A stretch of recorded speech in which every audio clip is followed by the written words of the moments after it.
रजनी को बचपन से ही पेंटिंग का बहुत शौक था। वो हमेशा से ही पेंटर बनना चाहती थी, पर उसके माँ और पिताजी ने उसको कभी भी इस चीज के लिए सपोर्ट नहीं किया और उसकी शादी नीरव से हो गई।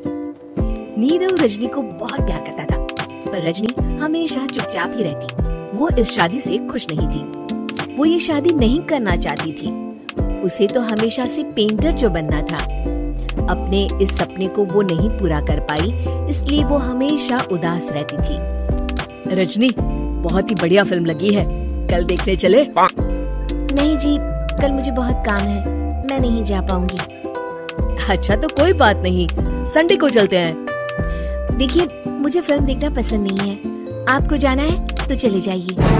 नीरव को मना करके रजनी वहाँ से चली जाती है और अपने बैग को खोलकर उसमें बंद पड़े ब्रश और कलर्स को देखकर रोने लगती है। रजनी, चलो ना कहीं बाहर खाने चलते हैं, कुछ तुम्हारी पसंद का। जी, मुझे नहीं जाना, मेरी तबीयत ठीक नहीं है। रजनी वहाँ से चली जाती है। नीरव को समझ नहीं आता कि रजनी उससे इतना दूर क्यों रहती है।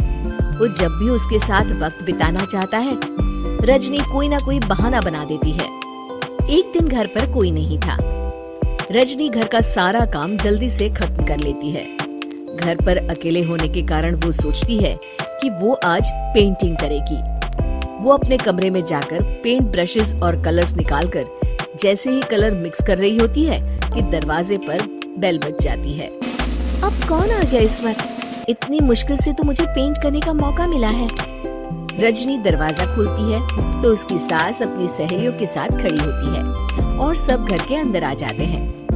अरे बहू, सबको शरबत बनाकर पिला दे, बाहर तो बड़ी गर्मी है। जी। रजनी पेंट ना कर पाने से उदास हो जाती है।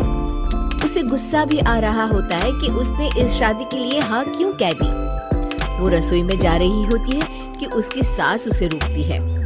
बहू, सबके खाने का भी इंतजाम कर लेना, आज का लंच तो ये सब यही करेगी। हाँ। रजनी बिना कुछ कहे रसोई में चली जाती है। सबके लिए खाना बनाती है।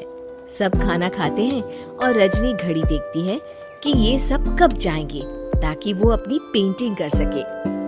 जब शाम होती है तब सब चले जाते हैं अपने घर। अरे बहू, सब तेरे खाने की तो बहुत तारीफ कर रहे थे, सबको बहुत अच्छा लगा खाना।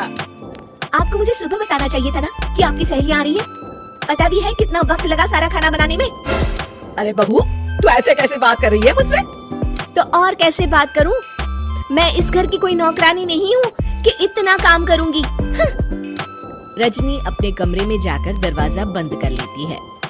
शाम को जब नीरव आता है तो उसकी माँ उसे पूरी घटना के बारे में बताती है। क्या रजनी ने आपसे इस तरह बात की माँ? हाँ, और पता नहीं उसे क्या हो गया है, शाम से बाहर भी नहीं आई है। मैंने तो कई बार आवाज दी, खाना भी नहीं खाया उसने। तू ही बात करके देख ले बेटा। नीरव अपने कमरे का दरवाजा खटखटाता है। रजनी, दरवाजा खोलो, मैं हूँ। रजनी दरवाजा खोलती है और फिर वापस जाकर अपने बिस्तर पर लेट जाती है। रजनी, माँ से बात करने का ये क्या तरीका है? मैंने कोई गलत बात नहीं की है। अरे तुम क्यों ऐसे बर्ताव कर रही हो सबके साथ? क्या तुम इस शादी से खुश नहीं हो? रजनी कुछ नहीं बोलती। अरे बताओ मुझे रजनी, क्या ये शादी तुम्हारी मर्जी के खिलाफ हुई है? हाँ, मैं ये शादी कभी नहीं करना चाहती थी। तुमसे क्या, मैं किसी से भी शादी नहीं करना चाहती थी। रजनी रोने लगती है। चुप हो जाओ रजनी, बताओ मुझे, तुम क्यों नहीं करना चाहती थी शादी? रजनी बेड के नीचे से अपनी पेंटिंग्स, कलर्स, ब्रश, पेपर्स निकालती है। इतने में उसकी सास भी कमरे में आ जाती है। ये देख रहे हो, ये थे मेरे सपने। मैं पेंटर बनना चाहती थी, पर माँ पापा ने कभी सपोर्ट नहीं किया और मेरी शादी करवा दी। मेरे सारे सपने टूट गए। हर वक्त बस गुस्सा आता रहता है मुझे। मैं जानती हूँ कि आप लोगों की इसमें कोई गलती नहीं है, पर मैं क्या करूँ, मुझे समझ में नहीं आता। रजनी फूट फूट कर रोने लगती है। मुझे माफ कर दीजिए, आप दोनों के साथ मैं बहुत बुरा बर्ताव कर रही हूँ। अरे रजनी बेटा, चुप हो जाओ तुम। नीरव पानी लेकर आता है। ये लो पानी पियो और शांत हो जाओ। रजनी पानी पीती है और उसकी सास पेंटिंग्स देख रही होती है। अरे नीरव, हमें तो पता ही नहीं था कि हमारी बहू कलाकार है। अरे कितनी अच्छी पेंटिंग्स बनाई है, देखो तो। ये वाली तो मैं अपने कमरे में ले जाऊंगी। आपको ये पेंटिंग्स अच्छी लगी?